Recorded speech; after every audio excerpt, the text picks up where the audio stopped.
Controversy नंतर finally आज Chhava picture release झाला आहे मित्रांनो. Star caste Vicky Kaushal, Rashmika Mandanna, Ashutosh Rana. मूवीची length आहे 2 hours 35 minutes आणि त्यातला फर्स्ट हाफ तर तुम्हाला कधी गेलाय समजणार पण नाही. आणि जेव्हा आपण बॉलिवूड असे काही हिस्टॉरिकल चित्रपट करतो तेव्हा बरेचदा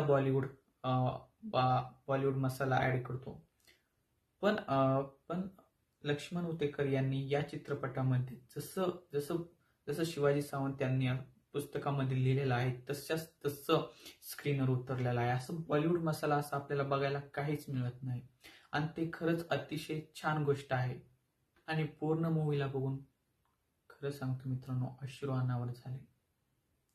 मला खरं मी इतकी म्हणजे ट्रेलर जेव्हा टीजर आलते तेव्हा मी खरंच खूप अपेक्षा केली की पिक्चर खूप ग्रँड असणार आहे, खूप भारी असणार आहे. पण मी अशी अपेक्षा केली नव्हती की मला असं वाटेल की मी खरोखरच तिथे उभा टाकून पूर्ण छत्रपती संभाजी महाराज यांची पूर्ण जर्नी बघतोय असं झालं मला तिथे थिएटरमध्ये. त्यातून विकी कौशल यांची परफॉर्मन्स यार देऊन टाका यार त्यांना ऑस्कर. खरं सांगतो, मला नव्हतं माहिती की छत्रपती संभाजी महाराज कसे होते दिसायला. जेव्हा त्यांना औरंग्यानं जेव्हा पकडलं होतं छत्रपती संभाजी महाराजांना तेव्हा ते कसे रोअर करत होते, तेव्हा नेमकं प्रतिक्रिया काय होती महाराजांची. पण जी विकी कौशल यांची परफॉर्मन्स होती ना, ते बघून असं वाटत होते की साक्षात छत्रपती संभाजी महाराज माझ्या पुढं उभा आहे. खरंच थँक्यू बॉलिवूड. छत्रपती संभाजी महाराजांची स्टोरी बिग स्क्रीनवर आणण्यासाठी खरंच थँक्यू बॉलिवूड.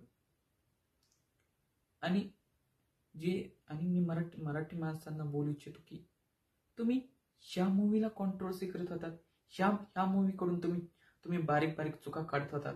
अरे तिकडे साऊथचे हिंदीचे लोक पूर्ण म्हणजे येडे होत आहेत त्या पिक्चरला बघून. आणि तुम्ही आपण मराठी माणसं बसल्या चुकून काढतायत की महाराजांना लेजिम खेळतानाच का दाखवलं. अरे म्हणजे काय झालं मग महाराजांना लेजिम खेळताना दाखवली म्हणजे? अरे तो रयतेचा राजा आहे ना. अरे रयतीचा राजा जर रयतीची भाकर खाऊ शकतो, शिळी भाकर खाऊ शकतो, तर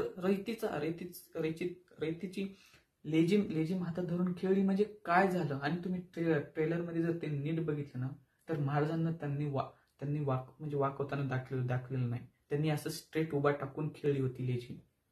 कोणत्याही बाबतीत कॉन्ट्रोवर्सी करत जाऊ नका मराठी माणसांनो. अरे काढतंय कोणीतरी अप्रिशिएट करा ना.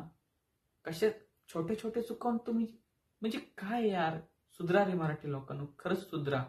असं जर चालू राहिलं ना, हिंदीचे बॉलिवूड तर सोडा, आपली मराठी इंडस्ट्री सुद्धा आपल्या अशा हिस्टॉरिकल मूवीज नाही बनवणार काय? असं जर चालू राहिलं तर सुधरा, खरंच सुधरा. रश्मिका मंदाना येसुबाई भोसले यांच्या भूमिकेमध्ये पण खूप छान दिसत होत्या. आणि मी रश्मिका मंदाना विनीत कुमार हे कवी कलेश यांच्या रोलमध्ये होते. आणि विनीत कुमार यांनी जी परफॉर्मन्स दिली आहे, खरं सांग, विनीत कुमार यांची कवी कलेश मध्ये कोण कास्टिंग केली मला माहिती नाही, पण ज्यानं पण ती कास्टिंग केली ना त्याला खरं फिल्मफेअर अवॉर्ड द्या यार. त्यांची आणि विकी कौशलची जी केमिस्ट्री होती ना ती खरंच खूप छान होती. आणि म्हणजे इतकी भारी कास्टिंग. त्यांचं शेवटला महाराजांचे कवी कलेचे जे सीन्स होते, कवितेद्वारे ते बोलत होते एकमेकांना, ते खरं बघताना ना तुम्हाला खरं अश्रू अनावर येतील.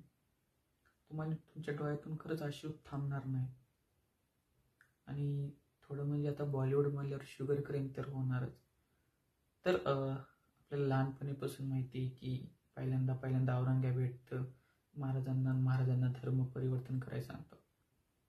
पण पिक्चरमध्ये असं दाखवलं नाही. पिक्चरमध्ये औरंगजेब पहिल्यांदा महाराजांवर सगळं टॉर्चर करतो आणि नंतर पुन्हा डोळे काढल्याच्या नंतर पुन्हा औरंगजेब असं या मूवीमध्ये दाखवलेलं आहे की पुन्हा येऊन की धर्म बदल, असं तुला सोडतो असं म्हणतो. पण असं रिअलमध्ये नव्हतं. असं औरंगजेब पहिल्यांदाच भेट झाल्यावर असं दाखवलं. पण ठीक आहे, बॉलिवूडकडून मी एवढी पण अपेक्षा केली नव्हती. बॉलिवूडनं खरंच अपेक्षेपेक्षा खूप काही जास्त दिलं आहे. आणि कृपया मराठी लोकांना विनंती की कशात पण प्लीज कॉन्ट्रोवर्सी करू नका. पिक्चर खूप छान आहे, मूवी खरंच खूप छान आहे. परिवारासोबत जाऊन बघा सगळे. आणि तुमची व तुमच्या परिवाराची काळजी घ्या. थँक्यू. Take care. बाय.